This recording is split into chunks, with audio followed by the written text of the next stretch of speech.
Students, कैसे हैं आप लोग। आई होप आप सभी अच्छे होंगे। जैसा कि आपको पता है कि अब हमारे हाफ ईयरली एग्जाम कंप्लीट हो चुके हैं, तो अब हम पीरियोडिक एग्जाम की प्रिपरेशन में फिर से लग गए हैं। अगर आपने अभी तक जो वीडियोस मैंने कंप्लीट कराए हैं वो नहीं देखे हैं तो प्लेलिस्ट में जाकर के देख सकते हैं। और अगर आपका जो आपके एग्जाम में आने वाले टॉपिक्स हैं कंप्लीट नहीं हुए हैं तो आप कमेंट बॉक्स में लिख सकते हो, सो दैट मैं उन टॉपिक्स के ऊपर वीडियो बनाऊं जो आपके एग्जाम में आने वाले हैं।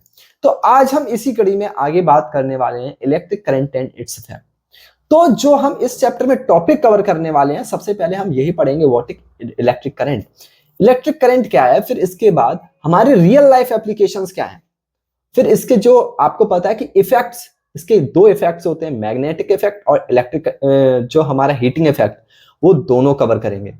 इसके बाद जो हमारा टॉपिक होगा वो हम पढ़ेंगे एप्लीकेशंस, लाइक फ्यूज क्या है और हमारा इलेक्ट्रिक वेल क्या है, इसके साथ साथ हमारा कंडक्टर और इंसुलेटर में क्या डिफरेंस है। वो सारे टॉपिक्स कवर करने वाले हैं जो इस चैप्टर के लिए इंपॉर्टेंट हैं और रिलेवेंट है। तो सबसे पहला क्वेश्चन हमारा यही आता है, what is electric current. Electric current क्या है। तो देखो भैया, सबसे पहले हम क्या कहेंगे, flow of electric charge through a conductor is called electric current. जो फ्लो ऑफ इलेक्ट्रिक चार्जेस हैं, जो चार्ज है वो फ्लो कर रहे हैं एक वायर से, वो कैसा वायर है, वो हमारा कंडक्टर है। उसी फ्लो ऑफ इलेक्ट्रिक चार्ज को हम क्या कहते हैं, करंट कहते हैं। अब सर हमें ये समझ नहीं आया कि ये इलेक्ट्रिक चार्ज क्या है। देखो समझो, हमने पहले पढ़ रखा है क्लास 7 5th में 6 में क्या कि हमारे पास एक बलून होता है, अगर हम उसको रब करते हैं तो उस पर दो चार्जेस आ जाते हैं। वो क्या करता है, हेयर को अट्रैक्ट करना शुरू कर देता है। ऐसा क्यों? क्योंकि उसके पास दो चार्ज होते हैं, पॉजिटिव और नेगेटिव। जो पॉजिटिव चार्ज होता है उन्हें हम कहते हैं प्रोटॉन, और जो हमारा नेगेटिव चार्ज होता है उसे क्या कहते हैं, इलेक्ट्रॉन कहते हैं। क्या कहते हैं, इलेक्ट्रॉन कहते हैं। तो जो चार्जेस हैं वो कैरी किसके द्वारा लिए जाते हैं, इलेक्ट्रॉन्स के थ्रू ले जाए जा सकते हैं। अब ये सर समझ में नहीं आया, चलो मैं समझाता हूँ। जैसे मान लीजिएगा एक वायर है, इस वायर को हमने जूम करके देखा। आपके लिए क्या किया, एक पतला सा वायर ये जो था, इसको जूम करके देखा है। तो इसके अंदर क्या है, जो इलेक्ट्रिक करंट फ्लो हो रहा है वो क्यों फ्लो हो रहा है, क्योंकि जो फ्री इलेक्ट्रॉन्स हैं वो एक जगह से दूसरी जगह तक उसे क्या करके लेके जा रहे हैं, कैरी करके ले जा रहे हैं। तो इसी को क्या कह रहे हैं हम, इलेक्ट्रिक करंट कह रहे हैं। जो फ्री इलेक्ट्रॉन्स हैं वो एक जगह से मूव होकर के दूसरी जगह तक इलेक्ट्रिक करंट को लेकर जाने में हेल्प कर रहे हैं, लेकिन ये आप देख नहीं सकते। आया समझ में? यानी दूसरा, व्हाट इज अमीटर। अमीटर क्या है, अमीटर देखो ये एक डिवाइस है, जिस डिवाइस का हम यूज करते हैं इलेक्ट्रिक करंट को मीजर करने के लिए। अब सर इसका यूनिट क्या है, इसका यूनिट है एम्पियर्स। तो जो इलेक्ट्रिक करंट को मीजर करते किससे करते हैं, अमीटर से, और ऐसा यूनिट क्या है, एम्पियर्स। देखो ये क्यों जरूरी है, कई बार आपके एग्जाम में एमसीक्यूज क्वेश्चन में आ जाता है, what is the device use for measuring the electric current. आप क्या कहोगे, ammeter. What is the SI unit of electric current, आपसे क्वेश्चन पूछा जाएगा तो आप क्या कहोगे, एम्पियर्स। तो इस तरीके से क्वेश्चंस आपके एग्जाम में आ जाते हैं, इसीलिए मैंने ये छोटे छोटे पॉइंट्स को भी इंक्लूड किया है। इसी पहली स्लाइड से ही आप अंदाजा लगा सकते हैं कि ये वीडियो कितना इंटरेस्टिंग होने वाला है। इस पूरी जो स्लाइड्स में है, हमने हर एक एस्पेक्ट और हर एक पर्सपेक्टिव कवर किया है। इसीलिए आप पेन और पेपर लेकर के बैठ जाइएगा और वीडियोस को एंड तक देखिएगा। देखो देखता हूं मैं, मोस्ट ऑफ द स्टूडेंट्स थोड़ा थोड़ा वीडियोस देख करके वो दूसरी जगह चले जाते हैं, आगे कहीं देखते हैं। ऐसे कभी नहीं सीखा जा सकता। आप तभी सीख सकते हो जब एक जगह बैठ करके कंप्लीट वीडियो देखो, अदरवाइज केवल आप टाइम पास कर रहे हो। आई होप आप समझ पा रहे हो, ये बात थोड़ी सी कड़वी है लेकिन सही है। आगे देखो, real life application of electric current. Electric current का हमारी जीवन में क्या उसका इंपैक्ट होता है वो समझते हैं। पहला है home appliances, like fan, light, refrigerator. ये होम अप्लायंसेस को चलाने के लिए हम क्या करते हैं, इलेक्ट्रिक करंट का यूज करते हैं। दूसरा, ट्रांसपोर्टेशन। आजकल देख रहे हो आप, इलेक्ट्रिक कार्स भी आ चुकी हैं, ट्रेन्स भी हैं। इनका यूज किसमें करते हैं, ट्रांसपोर्टेशन, एक जगह से दूसरी जगह तक जाने में।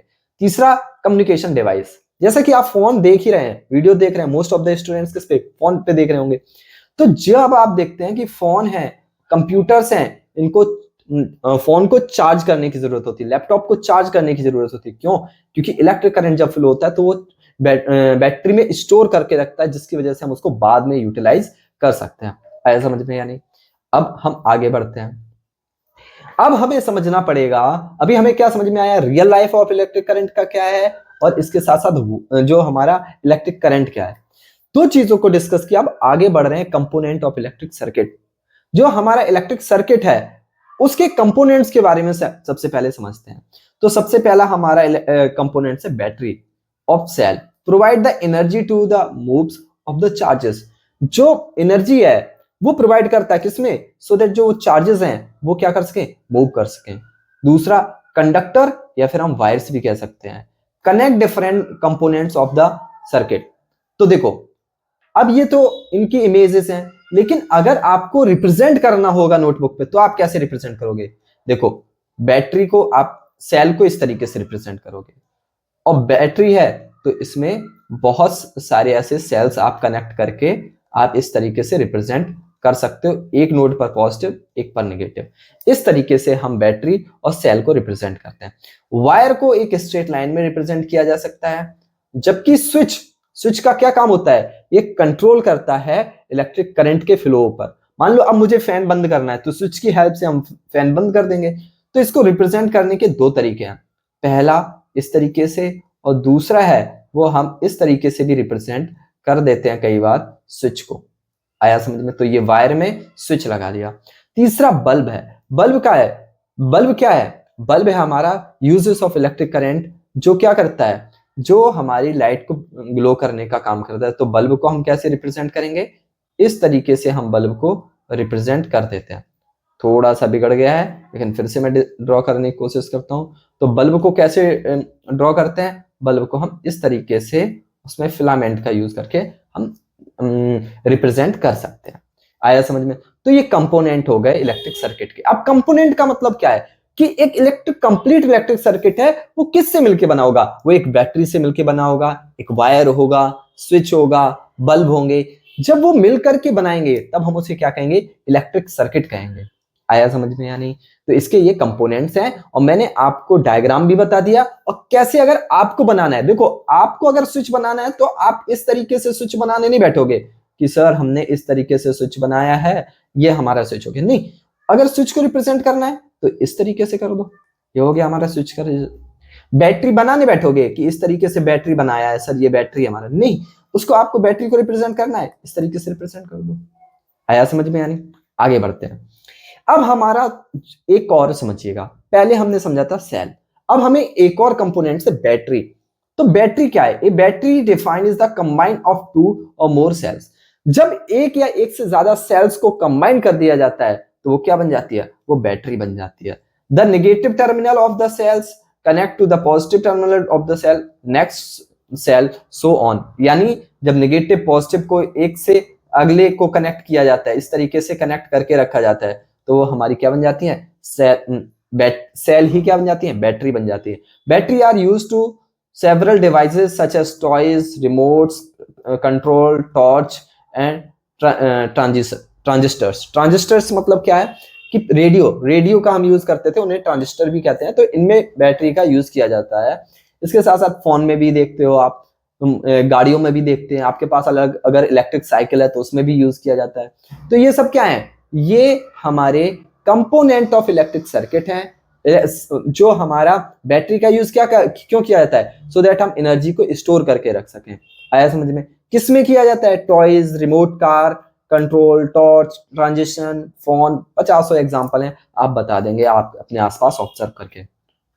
अब हमें समझना है कि सर इलेक्ट्रिक सर्किट के कंपोनेंट तो समझ में आ गए, लेकिन हमारे टाइप्स के इलेक्ट्रिक सर्किट क्या है।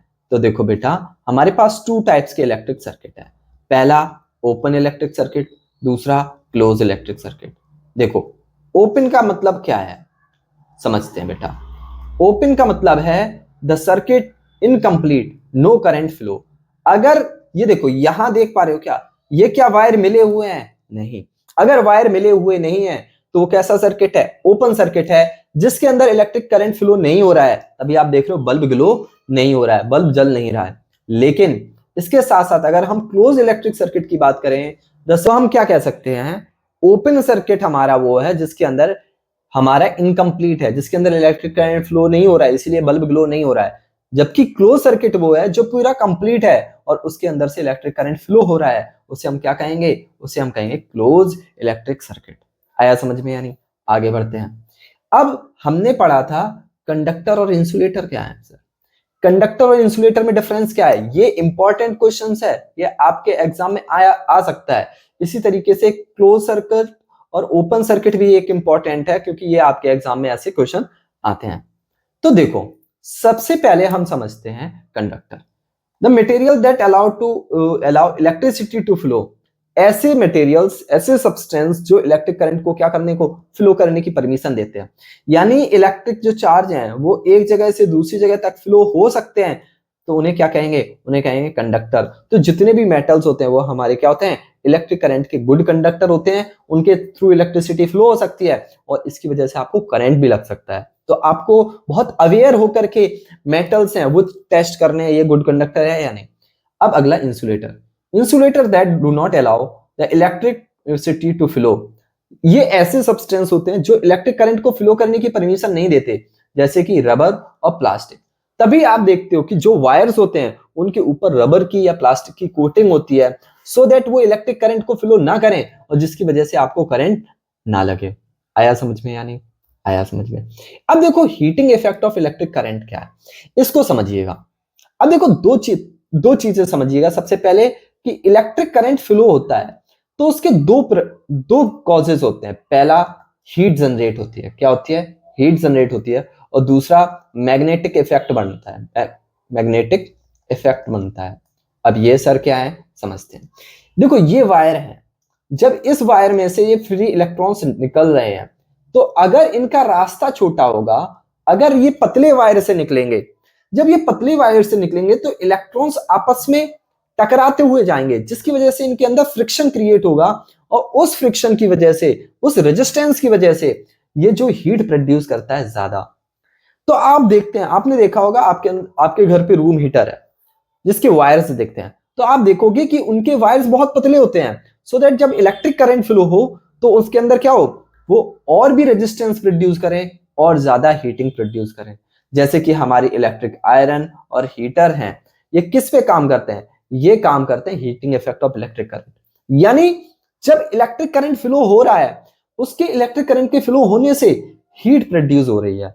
आया समझ में? यानी तो हम उसे क्या कहेंगे, इलेक्ट्रिक करंट, उसे क्या कहेंगे, heating effect of electric current कहेंगे। अब ये किस किस चीजों पर डिपेंड करता है? The heat that produce in wire depend upon the following factors. किन किन फैक्टर्स पर डिपेंड करता है? पहला, materials of a wire. Wire का मटेरियल कैसा है? अगर वायर का मटेरियल्स है, इस बात पर भी डिपेंड करता है कि उसमें, उसके अंदर कितनी जो हीट प्रोड्यूस होगी। दूसरा, लेंथ ऑफ वायर।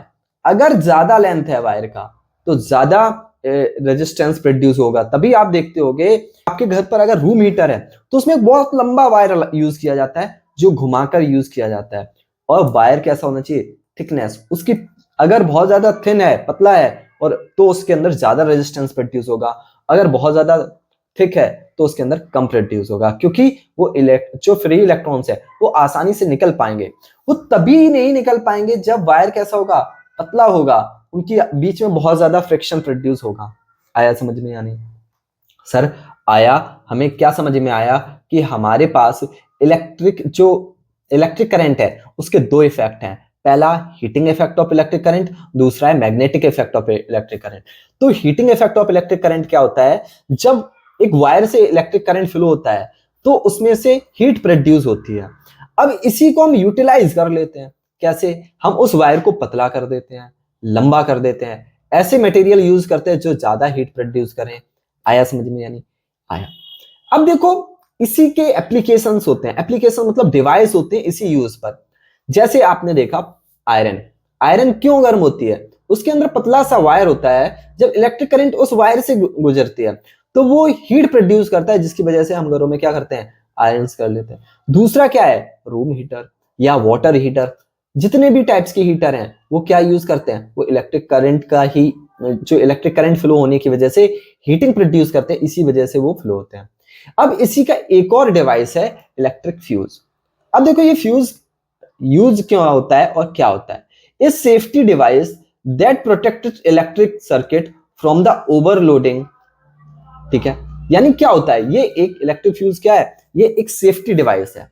अब इसका यूज क्या होता है समझो, देखिएगा, मान लीजिएगा कि आपके घर में रेफ्रिजरेटर है, फैन है, बहुत सारे इक्विपमेंट्स हैं, लेकिन अगर सडनली किसी रीजन की वजह से जो इलेक्ट्रिक सर्किट की सप्लाई एकदम बढ़ जाए, तो क्या होगा, आपके सारे अप्लायंसेस हैं वो खराब हो जाएंगे या नहीं हो जाएंगे। तो इसके लिए क्या कर सकते हैं, हम इलेक्ट्रिक फ्यूज लगाएंगे। अब इलेक्ट्रिक फ्यूज में क्या होगा, ये पतला वायर होगा, जैसे ही ज्यादा इलेक्ट्रिसिटी सप्लाई होगी ये खुद ही से ब्रेक हो जाएगा, जैसे टूट जाएगा इलेक्ट्रिसिटी की सप्लाई बंद हो जाएगी। आया समझ में? कभी कभी आपने देखा होगा कि आपके जो इलेक्ट्रिक अप्लायंसेस होते हैं उनके अंदर भी फ्यूज होता है, तो जब आप लेकर के जाते हो वो कहता है फ्यूज खराब हो गया है। क्यों? क्योंकि ओवर इलेक्ट्रिसिटी सप्लाई हुआ, तो क्या हुआ, उस फ्यूज के वायर के ब्रेक होने की वजह से जो आपका अप्लायंसेस था वो बच गया। अगर वो ब्रेक ना होता तो पूरा अप्लायंसेस खराब हो जाता। इसीलिए हम इसको किस में यूज करते हैं, सेफ्टी पर्पस में यूज करते हैं। जिनके घरों में, पुराने घरों में पहले फ्यूज यूज किए जाते थे, आजकल के समय में एमसीबी यूज किया जाता है। हम आगे बात करेंगे क्या होता है और कैसे काम करता है। अब ये काम कैसे करता है, how it's work, the current access of the safe limit the fuse wire melt and breaking the circuit. Material use the wire made up of low melting point materials. यानी ये क्या करता है, कैसे काम करता है, अगर उसके अंदर इलेक्ट्रिक करंट फ्लो हो रहा है और वो कैपेसिटी से ज्यादा फ्लो हुआ तो क्या होगा, वो मेल्ट हो जाएगा, मेल्ट हो जाएगा तो टूट जाएगा। अब हम इसी के लिए ऐसे वायर्स यूज करते हैं जिनका मेल्टिंग पॉइंट क्या हो, बहुत कम हो, सो दैट कि वो उसके अंदर थोड़ी सी ही इलेक्ट्रिक करंट फ्लो हुआ ज्यादा, वो टूट जाएगा। आया समझ में? यानी इसका एक और एग्जांपल आपने देखा होगा, आपने देखा होगा कि आपके आसपास कहीं भी डीपी रखे होते हैं, जिनको हम क्या कहते हैं, ट्रांसफार्मर भी कहते हैं। अब अगर ट्रांसफार्मर में ज्यादा इलेक्ट्रिक करंट फ्लो होता है तो आपने देखा होगा ट्रांसफार्मर के जो वायर्स होते हैं वो ब्रेक हो जाते हैं। क्यों? अगर वो ब्रेक ना हो तो वो सारे घर के अप्लायंसेस हैं वो भी खराब हो सकते हैं। इसीलिए वो क्या होता है, जैसे ही इलेक्ट्रिक करंट का फ्लो ज्यादा हुआ वो मेल्ट हो गए और उन्होंने इलेक्ट्रिक करंट की सप्लाई को बंद कर दिया। आई होप आपको समझ में आया होगा। अगला है हमारा एमसीबी। तो what is an MCB? Miniature circuit breaker, इसका नाम है मिनिएचर सर्किट ब्रेकर। ये शॉर्ट एब्रिविएशन है, इसीलिए हम एमसीबी कहते हैं। आप लोगों को इमेज देखते ही ध्यान आ गया होगा कि इस तरीके के इक्विपमेंट आपके मेन सर्किट में लगाए जाते हैं। तो क्या होता है, automatic switch that turns of the circuit in case of the over current of short circuit. देखो, ज्यादा करंट फ्लो हुआ तब भी ये अपने आप बंद हो जाएगा। दूसरा, अगर शॉर्ट सर्किट हुआ, कहीं भी वायर टूट गया, आग लग गई, इस कंडीशन में भी ये क्या होते हैं, खुद से सर्किट को क्लोज कर देते हैं। When too much current flow, the electromagnet inspired strip switch the brake of the circuit. जो ज्यादा इलेक्ट्रिक करंट फ्लो होता है तो उसी तरीके से स्विच क्या होते हैं, ऑफ हो जाते हैं। अब देखा होगा कई बार कि घर में, आपके घर में सारी चीजें सही चल रही थी, आपने मिक्सी लगाया जैसी, और क्या हुआ, यहाँ शॉर्ट सर्किट हुआ, तुरंत आपका एमसीबी है वो गिर गया। एमसीबी का फुल फॉर्म क्या है, मिनिएचर सर्किट ब्रेकर। तो क्यों यूज किया जाता है, एडवांटेज क्या है इसका, हम सर फ्यूज यूज कर रहे थे, तो फ्यूज में क्या होता है, वो मान लो इलेक्ट्रिक करंट फ्लो होता रहा, कई बार वो टूटता भी नहीं है, तो ये सेफ देन फ्यूज है, कैन बी रीसेट इजिली, और ये आसानी से रीसेट किया जा सकता है। लेकिन फ्यूज में वो उसे खुद नहीं रीसेट कर पाओगे, उसे किसी मैकेनिक को बुलाना पड़ेगा, फिर वो वायर लगाएगा, इस तरीके से हम उसे फिर से रीसेट कर पाएंगे। तो यहां दोनों में डिफरेंस समझ लें कि difference between MCB and fuse. पहला फंक्शन, पहला डिफरेंस है basis of function. Melts and break the circuit. Fuse क्या होता है, मेल्ट होता है और ब्रेक सर्किट को करता है, जबकि trip of the break the circle, जो टिप्स होते हैं वो सर्कल को ब्रेक करते हैं। रेजिस्ट ऑप्शन नीड्स रिप्लेसमेंट, यानी अगर फ्यूज खराब हो गया तो उसको दूसरा लगाना पड़ेगा, जबकि जो हमारी एमसीबी है कैन बी रीसेट इजिली, इसको फिर से यूज किया जा सकता है, फिर से रीसेट किया जा सकता है। Uses old system of and appliances, जो पुराने मेथड में यूज किया जाता था, जबकि एमसीबी का यूज मॉडर्न इलेक्ट्रिकल सिस्टम में लगाया जाता है। लेस सेफ फ्यूज है वो कम सेफ है, जबकि हमारा जो एमसीबी है वो ज्यादा रिलायबल और ज्यादा सेफ है। आया समझ में? यानी तो इस तरीके से आप दोनों में कंपैरिजन कर सकते हो। तो क्या है, एमसीबी हमारा ज्यादा बेटर है। आगे बढ़ते हैं। अब यही क्वेश्चन है, what happened when the filament of the bulb break. अगर filament of the bulb break हो गया, फिलामेंट क्या है, ये जो इसके अंदर एक पतला सा वायर होता है, आपने देखा होगा बल्ब के अंदर इस तरीके से एक पतला सा वायर होता है, उस पतले से वायर को क्या कहते हैं, उस पतले से वायर को कहते हैं फिलामेंट। आया समझ में या नहीं? आई होप आपको ये आया होगा। तो ये किसका होता है, टंगस्टन मेटल का होता है। अब सर ये टंगस्टन मेटल का क्यों लेते हैं, क्योंकि टंगस्टन मेटल का मेल्टिंग पॉइंट बहुत हाई होता है, आसानी से नहीं पिघलता, इस वजह से हम इसे टंगस्टन मेटल का लेते हैं। When filament of the bulb breaks, the circuit of the bulb become incomplete। जैसे ही क्या होगा, यहां से फिलामेंट है, जैसे मान लो ये फिलामेंट है और यहां से टूट गया, अब क्या इलेक्ट्रिक करंट का जो सर्किट था वो क्या हो गया, इनकम्प्लीट हो गया, यानी यहां देखो इनकम्प्लीट हो गया, तो क्या इलेक्ट्रिक करंट पास होगी, नहीं होगी। इसकी वजह से bulb does not glow, it does not receive any energy. तो इसकी वजह से क्या होगा, फिलामेंट टूट गया, तो अब बल्ब ग्लो नहीं होगा क्योंकि इसने एनर्जी को रिसीव करना बंद कर दिया है। आया समझ में? यानी आज के समय में हम एलईडी यूज करते हैं, पहले समय में हम बल्ब का यूज करते थे। आई होप आपको समझ में आया होगा। अब दूसरा इफेक्ट समझो, दूसरा क्या है, मैग्नेटिक इफेक्ट है। अब देखो मैं आपको एक एक्सपेरिमेंट बताता हूं, आप क्या कर सकते हो। सबसे पहले 6 वोल्ट का बैटरी लेकर आना, उसको एक टर्मिनल पॉजिटिव से एक नेगेटिव से कनेक्ट करना, ठीक है, और एक वायर लेना। इस वायर को क्या करना, यहां अगर आपके पास कंपास हो, उस कंपास के ऊपर इस तरीके से इसको बांध देना। जैसे ही आप इस कंपास के चारों तरफ उस वायर को बांधेंगे और यहां से स्विच ऑन करेंगे, तो आप देखोगे कि कंपास के अंदर डिफ्लेक्शन आएगा, वो मूव करेगा। ऐसा क्यों? क्योंकि जब एक वायर के अंदर, जैसे मान लीजिएगा ये एक वायर है, मैं लेता हूं, ये मान के चलता हूं एक वायर, और इस वायर के अंदर अगर इलेक्ट्रिक करंट फ्लो होगा, तो यहां क्या करता है, ये वायर एक मैग्नेट की तरीके से वर्क करना शुरू कर देता है, जिसकी वजह से जो एक इफेक्ट क्रिएट होता है उसे क्या कहते हैं, मैग्नेटिक इफेक्ट कहते हैं। आया समझ में? यानी क्या है, फिर से समझ लो। अगर कंपास में डिफ्लेक्शन आया, इसका मतलब क्या है कि इसके अंदर कहीं ना कहीं मैग्नेट है। मैग्नेट क्यों है कि जब वायर से इलेक्ट्रिक करंट फ्लो हो रहा है, तो वो वायर किसकी तरीके से काम करना शुरू कर देता है, एक मैग्नेट की तरीके से काम करना शुरू कर देता है। चलो इसको समझते हैं। When electric current flow through wires, it's generate a magnetic field। यही तो मैं बता रहा हूं कि जब एक वायर से इलेक्ट्रिक करंट फ्लो हो रहा है, तो वो क्या कर रहा है, एक मैग्नेट की तरीके से मैग्नेटिक फील्ड प्रोड्यूस कर रहा है, जिसकी वजह से वो मैग्नेट की तरीके से वर्क करना शुरू कर देता है, जैसे इलेक्ट्रोमैग्नेट और इलेक्ट्रिक बेल। जो हमारे पास मैग्नेट है वो 2 टाइप्स की होती हैं, पहला परमानेंट मैग्नेट और दूसरा इलेक्ट्रोमैग्नेट। इलेक्ट्रोमैग्नेट क्या है, जो इलेक्ट्रिसिटी के फ्लो होने की वजह से मैग्नेट बनी है। देखो जैसे कि आप देख पा रहे हो, ये एक वायर को पॉजिटिव टर्मिनल और नेगेटिव टर्मिनल से जोड़ा गया है। तो क्या है, जब आप इसको ऑब्जर्व करोगे तो ये क्या है, ये एक मैग्नेट की तरीके से आपको वर्क करते हुए दिखाई देगा। इसीलिए हम इसको क्या कह रहे हैं, इसीलिए हम इसको कह रहे हैं electromagnet. Magnet only when the current flow strength can be controlled. यानी ये तभी तक काम करता है जब तक इसके अंदर इलेक्ट्रिक करंट फ्लो होता है। तो ये डिफरेंस है। दूसरा क्या है, परमानेंट मैग्नेट है, वो ऑलवेज मैग्नेटिक फ्लेक्स स्ट्रेंथ, उसके अंदर हमेशा मैग्नेटिक पावर होती है। इसीलिए इसे हम क्या कहते हैं, परमानेंट मैग्नेट कहते हैं। जो आपके पास मैग्नेट होती है वो परमानेंट मैग्नेट होती है, लेकिन कुछ इक्विपमेंट्स जैसे कि हमारी जो मोटर्स आती हैं उनमें यूज किया जाता है, सो दैट क्या है कि वो टेम्परेरी मैग्नेट्स होती हैं। जब तक इलेक्ट्रिक करंट फ्लो हो रहा है तभी तक वो इलेक्ट्रिक मैग्नेट की तरीके से वर्क कर रही हैं। आया समझ में? यानी आई होप आपको आया होगा। अब देखो अगला हम समझते हैं, वो हमारा working of electric bell. Electric bell कैसे काम करती है ये समझ लीजिएगा, क्योंकि इसके वर्किंग एक इंपॉर्टेंट है। कई बार लॉन्ग क्वेश्चंस में ये क्वेश्चन पूछ लिया जाता है। When the switch is press, current flow through the electromagnet. The electromagnet affect the hammer which stick on the bell. The circuit is broken, raising the hammer and process repeated।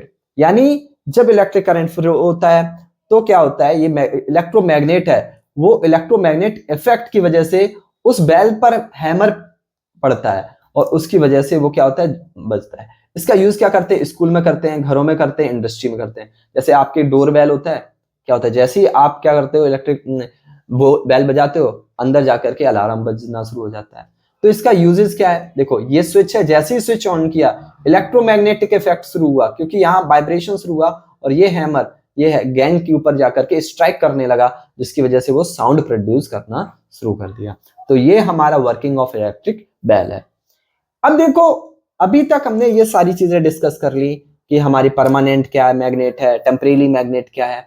अब हमें safety precaution while handling the electricity, जब हम electricity के साथ काम कर रहे हैं तो हमें कुछ चीजों का ध्यान रखना चाहिए, अदरवाइज ये डेंजरस भी हो सकता है। तो क्या क्या है? Does not touch live wire with wait hand, जिसके अंदर इलेक्ट्रिक करंट फ्लो हो रहा है उसे कह रहे हैं हम लाइव वायर।